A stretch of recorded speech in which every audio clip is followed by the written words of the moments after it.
The film begins with former Special Forces agent Frank Martin, who works as a professional courier in a tiny hamlet in France.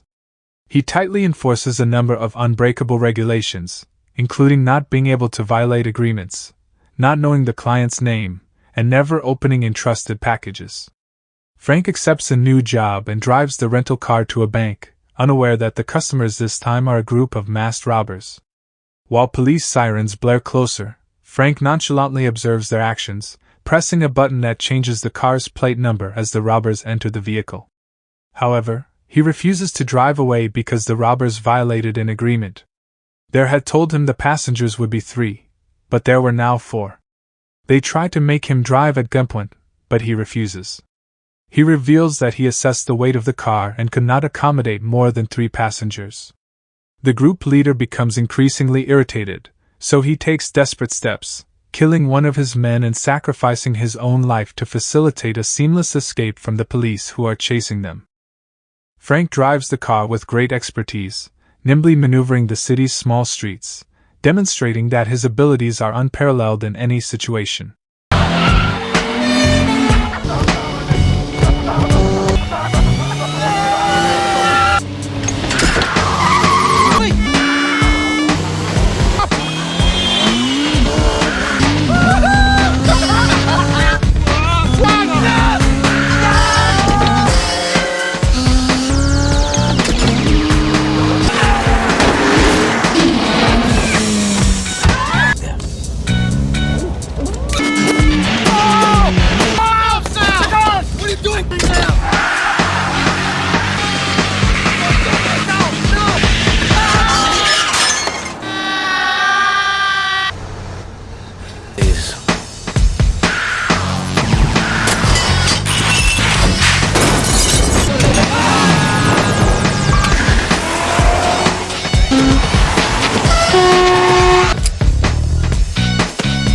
Later, he drops the robbers off to their location, and they compensate him for his efforts, although with extra cash.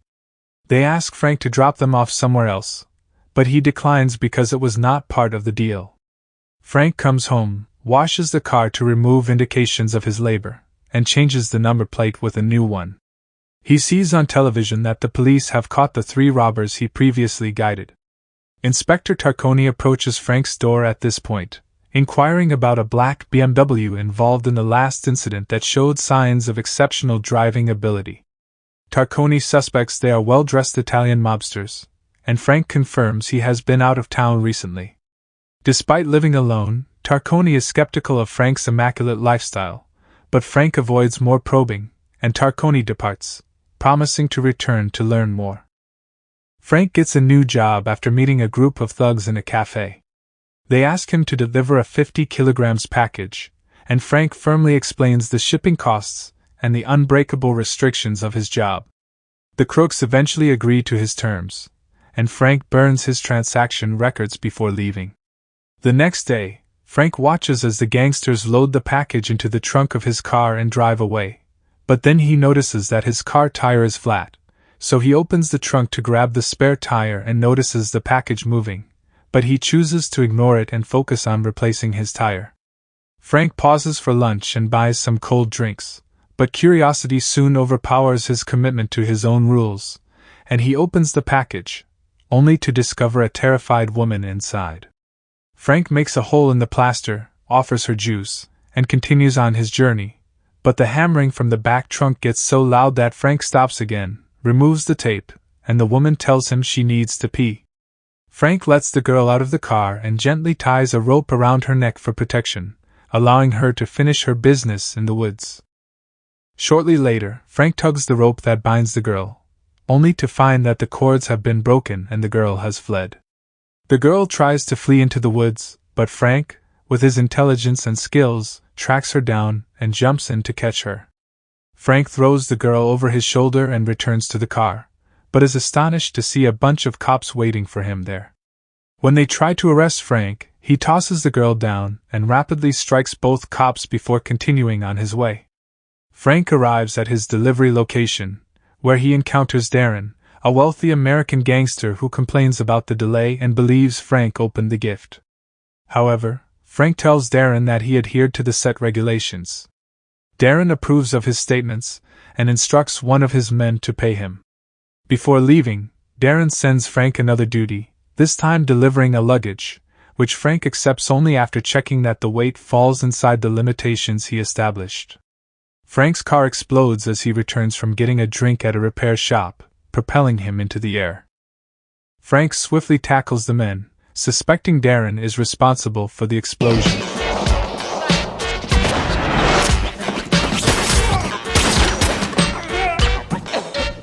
Where is he?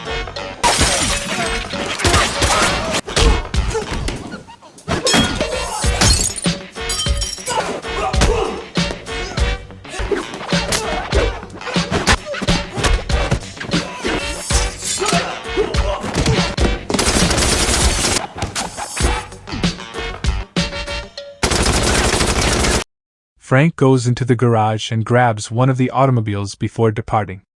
However, he is astonished to hear that the woman is in the car, which makes Frank furious. He initially abandons the girl in the middle of the road before changing his mind and taking her to his residence. Frank starts to investigate the girl's identity and origins, but she appears talkative, so he ignores her.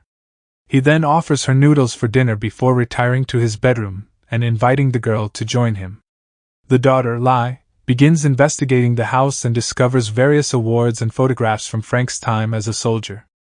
Meanwhile, Darren pays a visit to one of his men in the hospital, where he discovers Frank is still alive and decides to kill him to avoid speaking with the police. The next morning, Frank awakens to discover Lai arranging flowers she had collected from the garden. She made him coffee and breakfast, but when she goes to get milk at the door, Inspector Tarconi is already there. Lai claims to be the new cook, and the inspector enters to join Frank for breakfast, displaying the burnt license plate and questioning about his vehicle. Frank fabricates a narrative about his car being stolen while he was shopping, and Lai corroborates it by pretending to have given him a ride. The inspector is doubtful and wants to see the car, so Frank takes him to the garage to show him the S-Class, which he says is too fancy for a cook. When his attention is drawn to the woman claiming to be Frank's loving lover, he gets even more skeptical and intends to submit a report without evidence before inviting the two of them to his office later for additional explanation. Lai, on the other hand, refuses to accompany Frank, exacerbating his dissatisfaction with her behavior. Frank sees that everything appears to be quiet until a rocket is fired, resulting in a massive explosion, but they manage to hide under the table. The criminals outside the house start shooting at the building with automatic guns, forcing them to jump for cover.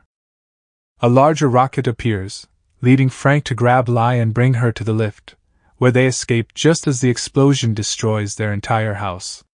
They then dive through the dark waters using a diving equipment owned by Frank and arrive at his safe house. Later at the police, Tarconi suspects Frank had a previous enemy who is for his life, but Frank claims he had no knowledge of the attack. While Tarconi is summoned downstairs for another purpose, Lai takes advantage of the opportunity to access his computer and quickly prints off material about Darren, just before Tarconi returns and discovers them acting intimately. Tarconi invites him to stay at his brother's hotel in sympathy with Frank's homelessness. Frank respectfully declines the offer, noting that he prefers his own hotel, but Lai readily accepts the money. Despite Lai's revelation that Darren had blown up his house, Frank refuses to join her in a taxi to find him. However, Lai begins to cry as she explains that 500 people, including her family, are imprisoned in the container and pleads Frank for help. Although Frank is initially hesitant because he believes Lai will take advantage of his frailty, his sympathy finally prompts him to aid Lai in ambushing Darren in his workplace. With a gun held at him, Frank demands an explanation for why Darren attempted to kill him. Darren admits that Frank broke his own rules by opening the package, while Lai looks for the smuggling data. Frank attempts to aid Lai in her search for the file, while Lai holds the gun. Darren, on the other hand, reveals the lies about her father, a smuggler as well.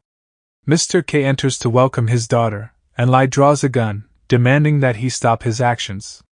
However, Mr. K remains unconcerned and dares Lai to shoot him. He then threatens Frank and instructs Lai to drop the rifle. Darren summons Leo to fight Frank, and Darren knocks him out just as Tarkany enters the room. Darren accuses Frank of stealing his friend's daughter, and Tarkany doubts the allegations but has little choice except to imprison Frank. Tarkany is skeptical that Frank will be able to escape swiftly unless he offers new, precise information. So Frank recounts Darren's smuggling plans, and Tarkany believes him since he knows Darren's dubious past. Tarkany requests that Frank be patient because there are processes that must be followed in order to rescue him, but Frank's frustration builds as the lives of the individuals confined in the container become more perilous. Tarkany eventually decides to assist him, especially after learning that Frank is capable of resolving the problem swiftly, so Frank pretends to kidnap Tarkany as they escape prison. They escape by car and eventually arrive at the pier. Frank returns Tarkany's weapon because the boat is already fully loaded. He then sails out into the open sea and arrives at the cargo port, inspecting each container with a stethoscope and looking for the smuggled passengers. Meanwhile, Darren prepares for transportation, but as they leave, Frank shoots one of the goons, resulting in a brawl.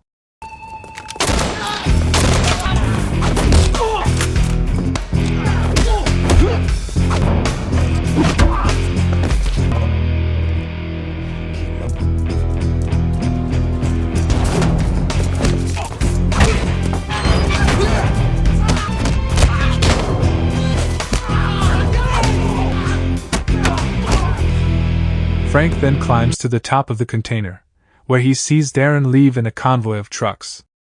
Frank rushes past multiple containers before hopping onto one of the passing trucks.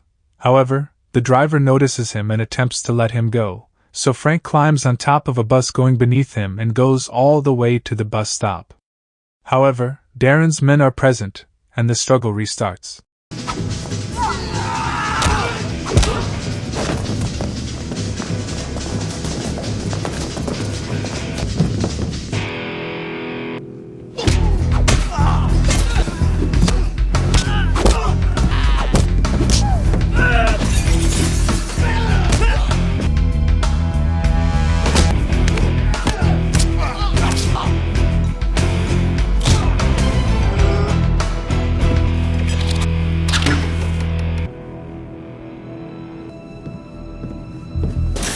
But when more men arrive to fight Frank, he smears oil all over the floor, causing them to lose their balance, and Frank knocks them out with a floor-sliding maneuver. Frank then breaks a bicycle pedal to use as a footing on the floor, fighting and defeating all of them. When gunmen come and start shooting at him, Frank swiftly uses the man's body as a human shield and dives out the window into the ocean.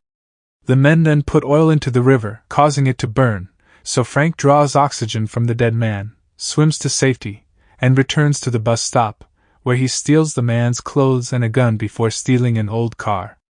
When he sees a plane flying by, he immediately pursues it, and borrows it to monitor the convoy of trucks from above. He directs the pilot to contact Tarkany before parachuting and landing safely on the container. He then takes control of the truck, hurling the man out and hangs from the door before crashing down the road and plunging into a gully. Darren takes out his gun and attempts to shoot him from the back of the car. When Darren approaches from the side, Frank utilizes the broken glass to glance behind him and manages to knock the gun out of his grasp. Darren strangles Frank.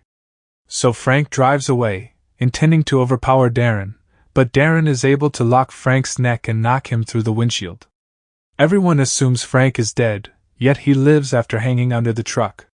Mr. K notices him and tries to shoot him, so Frank grabs a wrench and throws it at the driver, causing the car to swerve and knock him off the road. Frank then strikes Darren again, forcing him out of the truck.